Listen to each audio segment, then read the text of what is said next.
Good morning student. तो हमने अभी 1.4 एक्सरसाइज देख लिया था। अब हम नेक्स्ट 1.5 एक्सरसाइज देखने वाले हैं नंबर सिस्टम पे, ठीक है। तो 1.5 एक्सरसाइज जो है उसमें देखो हमें जो भी हमने अभी तक के 1.1, 1.2, 1.3 और 1.4 एक्सरसाइज में पढ़ा, क्या पढ़ा था हमने? रैशनल नंबर और इरैशनल नंबर, इसका पूरा कॉम्बिनेशन इस चैप्टर में है, ठीक है, इस एक्सरसाइज में, ठीक है। तो कैसे देखो, एक्सरसाइज 1.5 में हमें सबसे पहला ही क्वेश्चन है, क्या बोला है?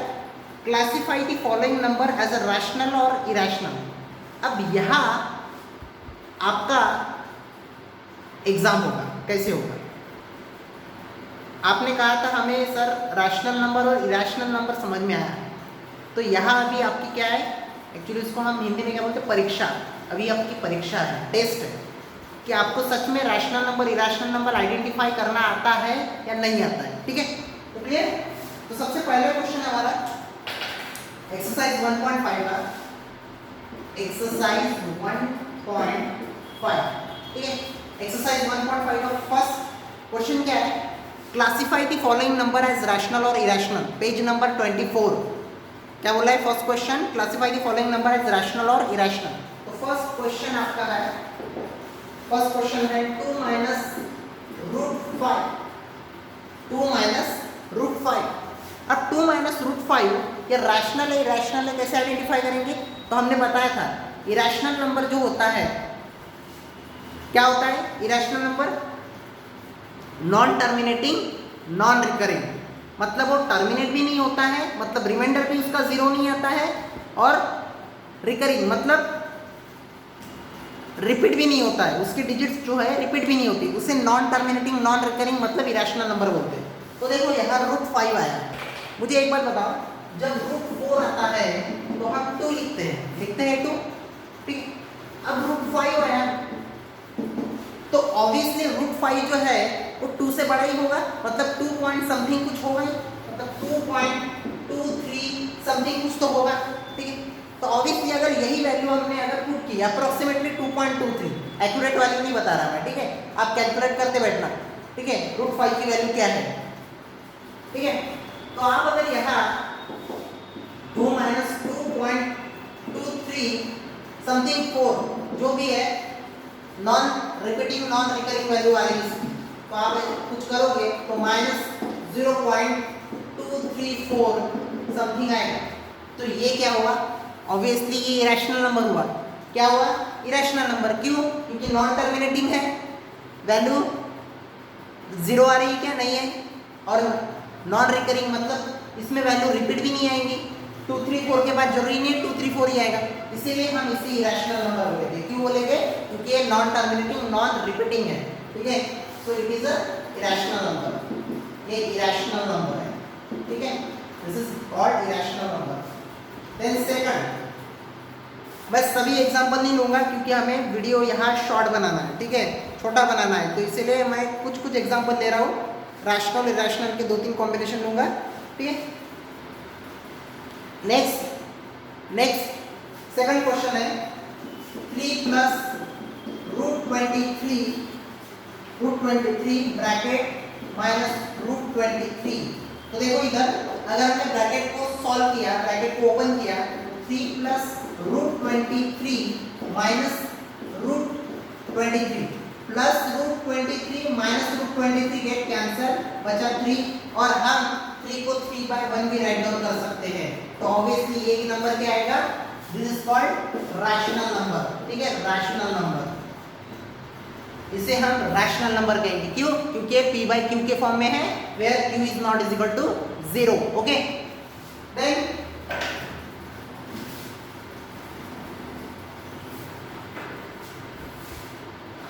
अभी देखो यहाँ थर्ड क्वेश्चन जो है बहुत इजी है, 2√7 रूट 7 गेट कैंसल, तो 2/7 ऑब्वियसली रैशनल नंबर आएगा, ठीक है।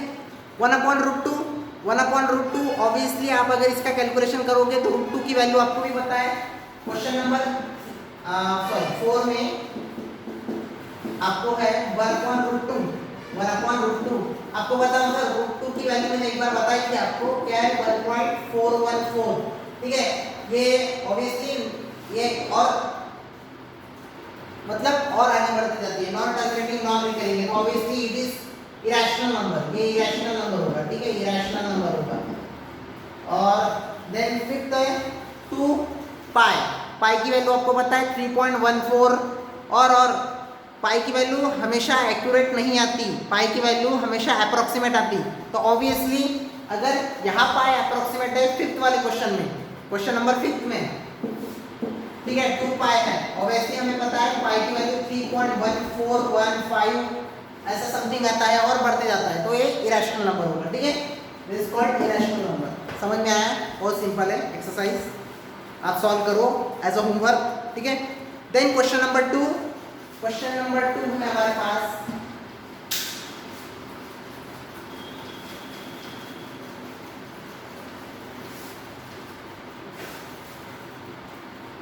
क्वेश्चन नंबर 2 में क्या बोला है, simplify each of the following expression. अब देखो यहाँ आपको ब्रैकेट का मल्टीप्लिकेशन आना चाहिए कि ब्रैकेट का हम मल्टीप्लिकेशन कैसे करते हैं। ठीक है, तो क्वेश्चन नंबर 2 का फर्स्ट देखो, क्वेश्चन एक्सरसाइज 1.5 क्वेश्चन नंबर 2 का फर्स्ट क्या है, क्वेश्चन नंबर 2 का फर्स्ट 3 + √3 और 2 + √2। ठीक है, 3 + √3 ब्रैकेट में और दूसरे ब्रैकेट में 2 + √2। अब इसका मल्टीप्लिकेशन कैसे करेंगे, देखो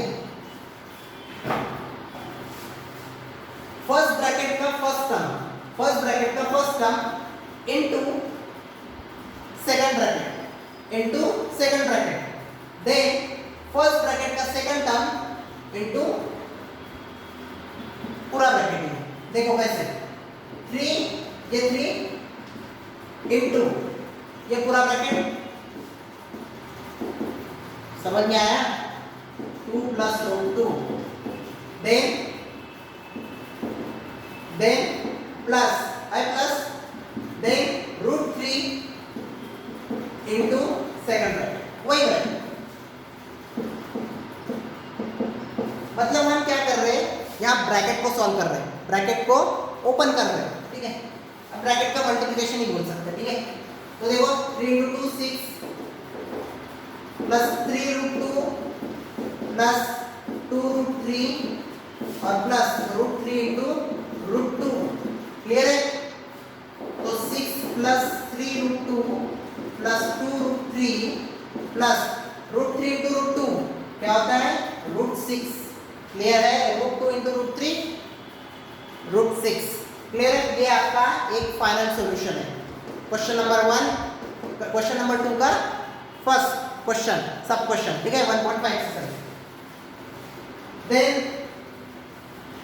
हम नेक्स्ट प्रॉब्लम पे जाएंगे, जैसे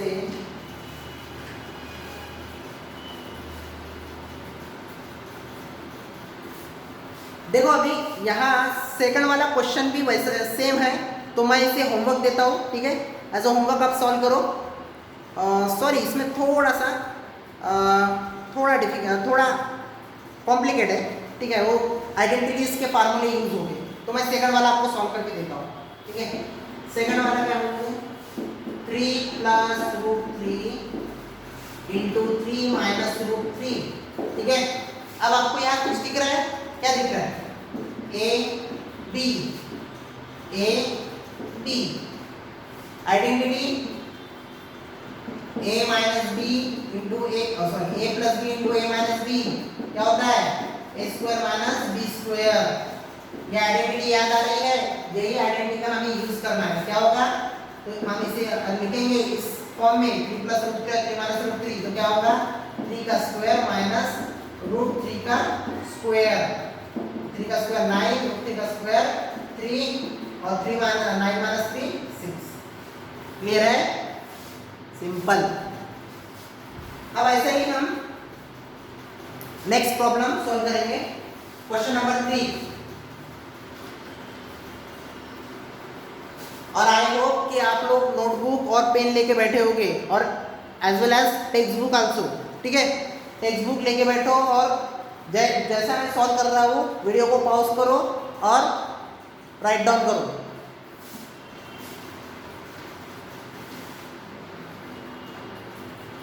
ठीक है। क्वेश्चन नंबर 3 देखो, क्वेश्चन नंबर 2 का थर्ड वाला, इसमें भी आइडेंटिटी का रूल अप्लाई होगा। ठीक है, क्या है, √5 प्लस √2 का स्क्वायर, √5 प्लस √2 का होल स्क्वायर, √5 प्लस √2 का होल स्क्वायर। तो आपको आइडेंटिटी याद आ रही होगी, ये इसको ए इसको बी, कौन सी आइडेंटिटी, a प्लस बी का whole square, that is a square plus twice ab plus b square. अब बेटा इतना तो आप सॉल्व कर सकते हो, अगर नहीं आया तो डाउट सेशन में क्लियर कर देंगे। ठीक है, समझ में आया, और इतना सॉल्व करो। और देन क्वेश्चन नंबर 2 का फोर्थ वाला जो है, कौन सा, bracket √5 minus √2 into bracket √5 plus √2, ये वाला क्वेश्चन आपको होमवर्क है। सेम एज, ये क्वेश्चन सेम एज ऐसा है, a प्लस बी और a माइनस बी की आइडेंटिटी लागू करनी है, लगानी है, और a square minus b square solve करना है। समझ में आया।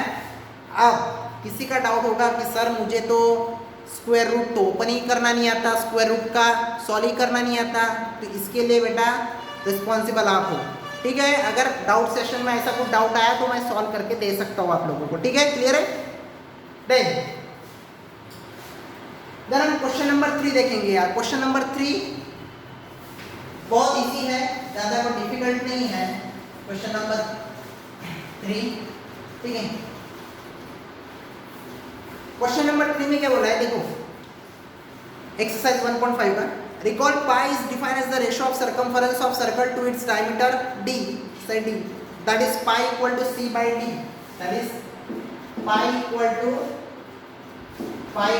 c by d, pi equal to c by d. This seems to be contradict the fact that pi is irrational. How will you resolve this contradiction? तो आप इसे कैसे solve करोगे। अब सबसे बड़ी प्रॉब्लम है कि आप इसे सॉल्व कैसे करोगे। सबसे पहले बात कि this statement is not a contradictory statement. सबसे पहले ये स्टेटमेंट कॉन्ट्राडिक्टरी है ही नहीं। क्यों? क्योंकि बेटा इसमें मैंने आपको इसके पहले वाले प्रॉब्लम में बताया था कि पाई की वैल्यू हमेशा अप्रॉक्सीमेट आती है, कभी भी एक्यूरेट नहीं आती है। पाई की वैल्यू हमेशा अप्रॉक्सीमेट आती है, कभी भी एक्यूरेट नहीं आती है। ठीक है, तो we can't say that this statement is contradictory statement. ठीक है, अपने को हमेशा अप्रोक्सीमेट वैल्यू मिलेंगी, इसमें एक्यूरेट वैल्यू मिलने वाली नहीं है। ठीक है, तो इसमें क्या बोला है, this seems to be contradict fact that pi is irrational, how will you resolve this contradiction. तो सबसे पहले पाई इज इरेशनल है कि नहीं है, तो ऑब्वियसली पाई इरेशनल है, कॉन्ट्राडिक्ट है ही नहीं, इसमें कॉन्ट्राडिक्टरी स्टेटमेंट है ही नहीं, पाई इरेशनल ही होगा। क्योंकि पाई की वैल्यू हमेशा हम क्या लेते हैं, 22/7 और 3.1415 समथिंग वैल्यू आती है, तो पाई हमेशा इरेशनल ही होता है। ठीक है, पाई हमेशा इरेशनल ही नंबर होता है, 22/7 या 3.1415 ऐसा हम आंसर राइट डाउन करते हैं। ठीक है, then question number 4 very important question है ये। क्वेश्चन नंबर 4 आप याद रख लो, question number 4 is very important. ठीक है, क्वेश्चन नंबर 4 को थोड़ा ध्यान दो, जैसे मैं सॉल्व कर रहा हूं। क्वेश्चन नंबर 4 क्या बोला है, रिप्रेजेंट √9.3 on number line पे रिप्रेजेंट करो। ठीक है, सिंपल है। देखो सबसे पहली स्टेप 1 क्या करना है, इसके पहले भी हमने किया है, इसमें कुछ नहीं है। ठीक है, √9.3 को हमें नंबर लाइन पे रिप्रेजेंट करना है। सबसे पहले क्या करना है, देखो मैं यहाँ डायग्राम राइट डाउन करके दे रहा हूँ, स्टेटमेंट में आपको राइट डाउन करना है। ठीक है, स्टेटमेंट आपको राइट डाउन करना है। सबसे पहले क्या करना है, यहाँ पहले स्टेप में हमें लाइन ले लेनी थी, यहाँ ओ मत लो आप, ए से बी। ठीक है, ये आपका होगा इतना डिस्टेंस 9.3 सेंटीमीटर ले सकते हो। ठीक है, सेंटीमीटर ही लो, 9.3। ठीक है, 9.3 सेंटीमीटर है, आप इसको यूनिट भी बोल सकते हो, 9.3 यूनिट। क्लियर है, 9.3 यूनिट। देन 9.3 यूनिट के बाद take take AB equal to 9.3, ठीक है। देन स्टेप 2, पर बेटा इधर मैं डायग्राम नहीं बना, diagram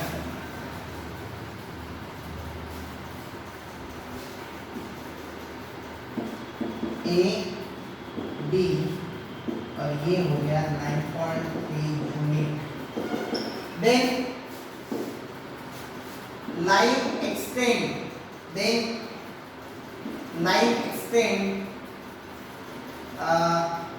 it extend up to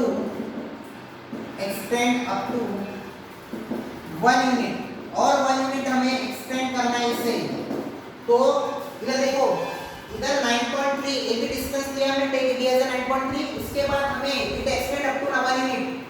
इसके बाद इस लाइन को आप लाइन भी बोल सकते हो, इस एबी लाइन को और 1 यूनिट तक एक्सटेंड करना है, मतलब यहां तक एक्सटेंड करना है सी, और इसका डिस्टेंस हो गया 1 यूनिट, मतलब 1 सेंटीमीटर।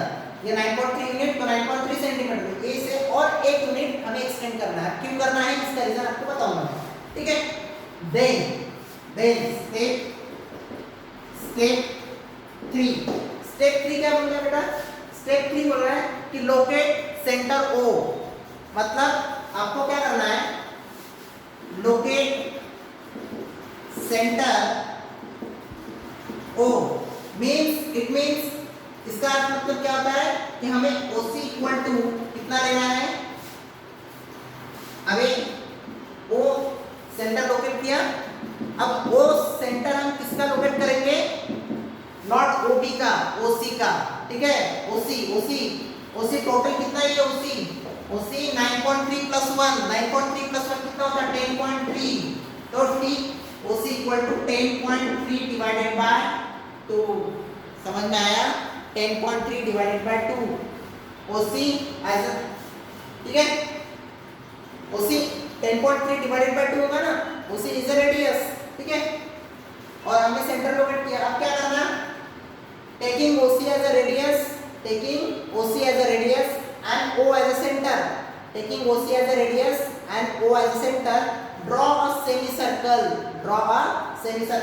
तो हमने O पे डिवाइडर रखा, OC को हमने रेडियस लिया, तो हमने यहाँ से ऐसा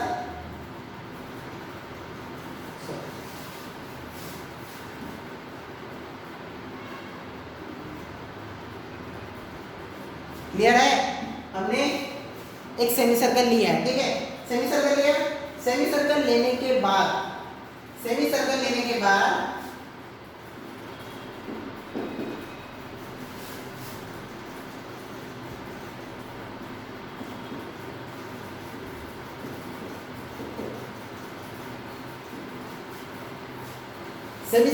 के बाद हमें क्या करना है, step number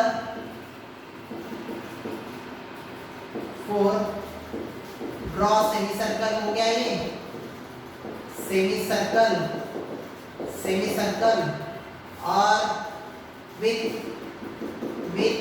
O as a center, and OC as radius, ठीक है।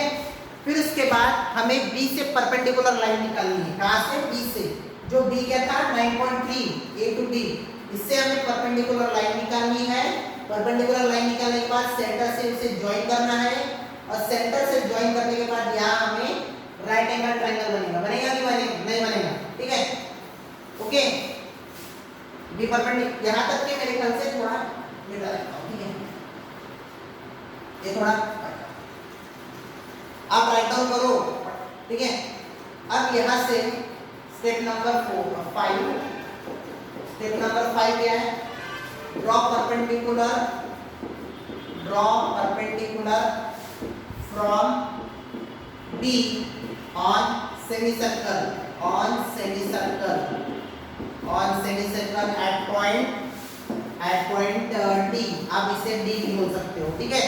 इसे आपने D बोल दिया, अब D बोलने के बाद, ठीक है, अब D बोलने के बाद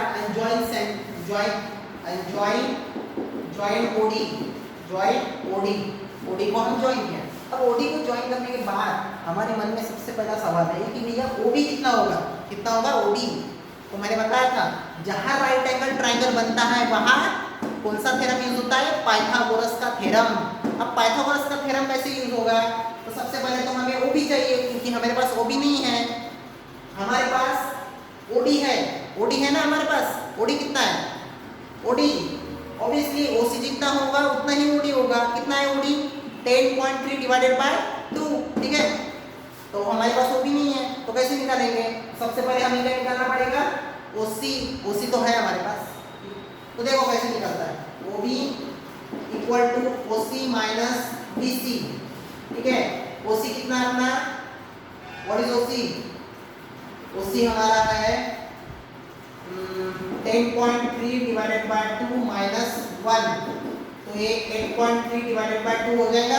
क्लियर है, 10.3 divided by 2 minus 1 upon 10.3 divided by 2 minus 1, तो 8.3 डिवाइडेड बाय 2 होता है। कैलकुलेशन करके देखो, सब कुछ आयता नहीं मिलेगा,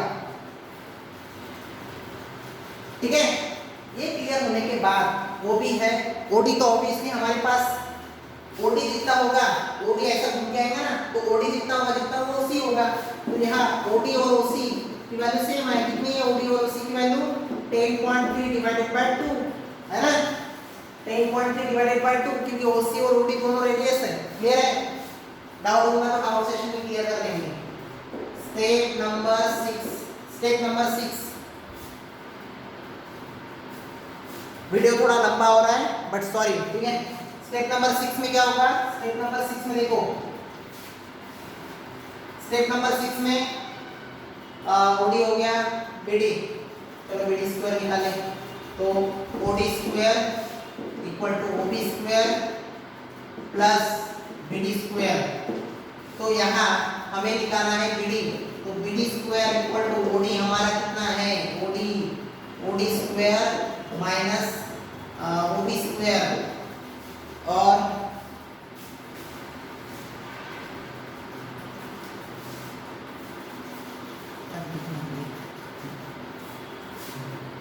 ठीक है। तो ओडी हमारा कितना है, ओडी हमारा 10.3 डिवाइडेड बाय 2 का whole square minus OB square. ओबी कितना है हमारा, व्हाट इज ओबी, ओबी कितना निकला अपना 8.3 डिवाइडेड बाय 2 का होल स्क्वायर, ठीक है। अब इसे हम थोड़ा सा करेंगे, अब देखो वहां थोड़ा सा आइडेंटिटी आपको दिख रही है, कौन सी आइडेंटिटी दिख रही है, ए स्क्वायर माइनस बी स्क्वायर की आइडेंटिटी क्या है, ए माइनस बी और ए प्लस बी। तो देखो इधर solve 10.3 by 2 minus 8.3 divided by 2, ठीक है, और 10.3 divided by 2 plus 8.3 divided by 2। समझ में आया। अब आपने अगर अलजेब्रिक आइडेंटिटीज का अगर वीडियो देखा होगा तो आपको याद आएगा, नहीं तो याद नहीं आएगा। तो देखो इधर 2 बाय 2 10.3 माइनस 8.3 2 और कॉमन डिनोमिनेटर 2, ठीक है, और इसका आएगा आपको 10 प्लस 8 18.6 डिवाइडेड बाय 2, ये 1 और 18.6 डिवाइडेड बाय 9.3, तो आपका आंसर आ गया, कितना आ गया आंसर आपका 9.3। क्लियर है, 9.3 आंसर आ गया, 9.3 into 1 9.3। क्लियर है, तो आपका ये वैल्यू आई 9.3, ठीक है, समझ में आया। और 9.3 आया तो आपका सिंपल है, 9.3 आने के बाद अब इसे 9.3 यूनिट भी बोल सकते हैं, हाँ ऐसा कुछ जरूरी नहीं है, ठीक है।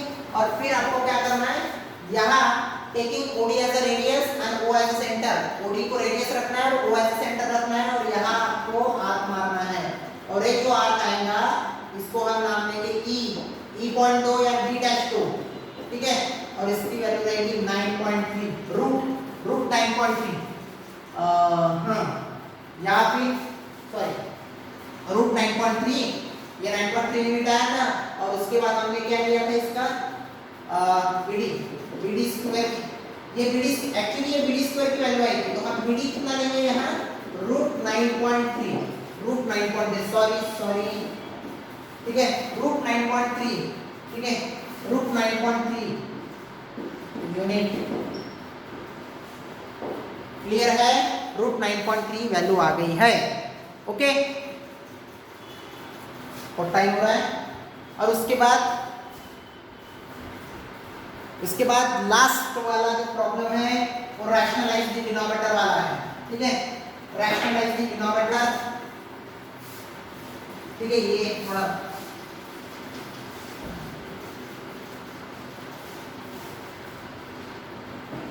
अब रैशनलाइज द डिनोमिनेटर आपको आता है क्वेश्चन नंबर 5 1.5 एक्सरसाइज का क्वेश्चन नंबर 5। सबसे पहला क्वेश्चन देखो 1/√7 इसका रैशनलाइज द डिनोमिनेटर को रैशनलाइज करना है, इरेशनल नंबर है, इसको रैशनलाइज करना है। तो 1/√7 इनटू √7 ओके।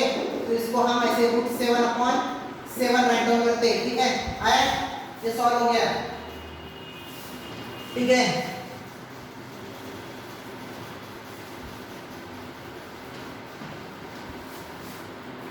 देन उसके बाद हम सबसे लास्ट वाला प्रॉब्लम लेंगे और बाकी मैं आपको एक्सरसाइज दे रहा हूं। क्वेश्चन नंबर 4 देखो। क्वेश्चन नंबर 4 में क्या है, 1 क्वेश्चन नंबर 2 और क्वेश्चन नंबर 3 आपके लिए होमवर्क है। क्वेश्चन नंबर 4 देखो, रैशनलाइज द डिनोमिनेटर।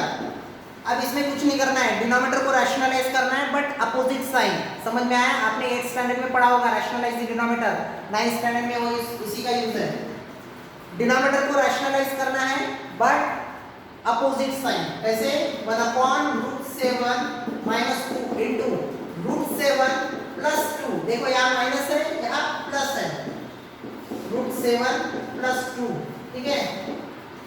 अब देखो √7 + 2 और a - b into a + b क्या होगा, 7 - 4 तो √7 + 2 7 - 4 3। वैसे ही आपको क्वेश्चन नंबर 2 और क्वेश्चन नंबर 3 ऐसा ही करना है, डिनोमिनेटर को रैशनलाइज करना है बट अपोजिट इन साइन। समझ में आया? Thank you.